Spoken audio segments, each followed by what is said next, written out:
O mundo do Pro Wrestling é cercado por boatos, especulações, meias-verdades e muita desinformação.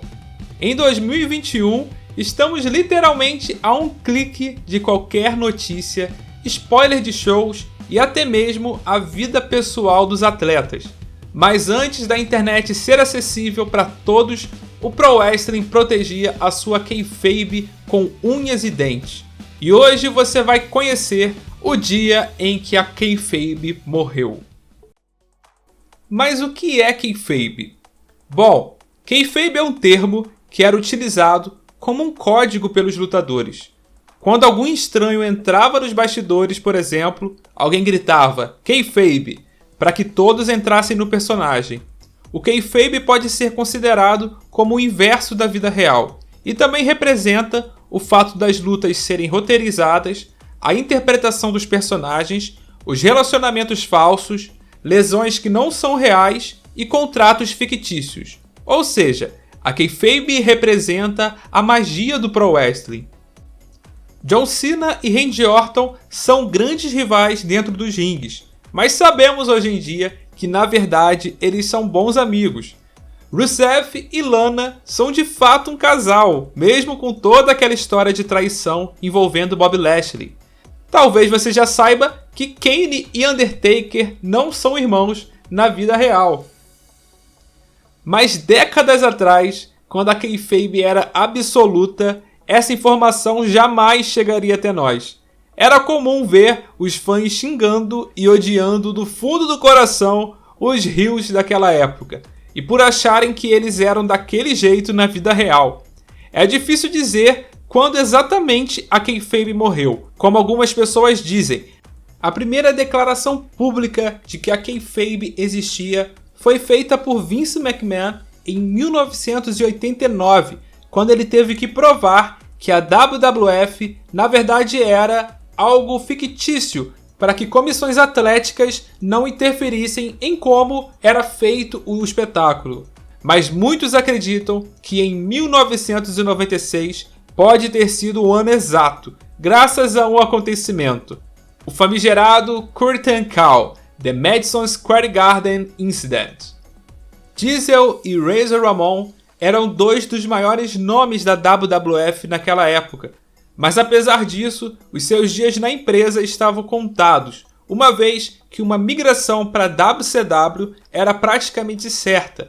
E isso já é assunto para um outro vídeo, porque eles eram top guys na WWF e foram contratados com uma proposta irrecusável da maior rival, que era a WCW. Mas muitos acreditam que a WWF já não aguentava mais o grupo Clique, fazendo o que bem entendesse nos bastidores, e por isso arrumou uma forma de rescindir o contrato dos dois lutadores, para acabar com a panelinha. Essa Clique era como se fosse uma stable, formada por Shawn Michaels, Kevin Nash, Razor Ramon, Triple H e X-Pac. Porém, ao contrário de uma stable, eles não competiam em conjunto, era apenas um grupo de amigos que se denominavam Clique e eram conhecidos basicamente por comandarem os bastidores da WWF, por conta da gigantesca influência de cada um dos membros.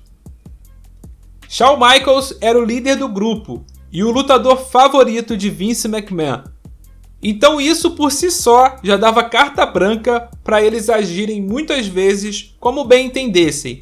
Um exemplo do poder deles é que eles conseguiam facilmente trocar os títulos entre eles, tirar as chances de outros lutadores que eles não gostavam, além de serem pessoas extremamente difíceis de lidar. Mas para contar todas as histórias loucas do The Clique, só em algum outro vídeo do Wrestologia. Enfim, Diesel e Razor Ramon estavam prestes a sair da empresa. Em certo momento, Kevin Nash iria realizar seu último combate pela WWF, que seria uma Steel Cage Match contra Shawn Michaels, num house show no Madison Square Garden. A luta aconteceu e após o fim, Razor Ramon veio ao ringue e abraçou Shawn Michaels. A princípio, apesar de ter sido um momento pouco comum, não foi muito estranho porque os dois eram faces naquela época. Entretanto, logo em seguida, Triple H, que era heel, veio também ao ringue e, para coroar o momento, os 4 lutadores se abraçaram e ergueram as suas mãos para o público do Madison Square Garden, que não estavam entendendo absolutamente nada. O momento acabou causando um choque geral no público, que nem sequer imaginavam a existência da Clique, uma vez que era um grupo interno. E ver aqueles 4 lutadores que rivalizavam uns com os outros na programação da TV se abraçando e quebrando completamente a história de seus personagens foi algo que até então jamais tinha sido visto, sendo um verdadeiro choque. Isso, obviamente, acabaria gerando inúmeros comentários e rumores por aí. Mas como foi dito no começo do vídeo, numa época onde a internet não era tão proliferada, a kayfabe vivia e era mais fácil controlar certos boatos. Ainda mais pelo fato daquele ser um house show, logo não seria exibido e nem mesmo gravado pela produção da WWF. Mas 2 fãs acabaram filmando o momento e mesmo que o WhatsApp ainda não existisse, as imagens se espalharam que nem fogo, sendo dito por muitos fãs como sendo o momento onde a kayfabe morreu no Pro Wrestling. A quebra da kayfabe iria acontecer em algum momento da história, mas é claro que os lutadores envolvidos nesse incidente não iam passar sem uma punição, certo? Bem, errado. Diesel e Razor Ramon estavam saindo para outra empresa, então mesmo que o Vince quisesse punir, ele não poderia.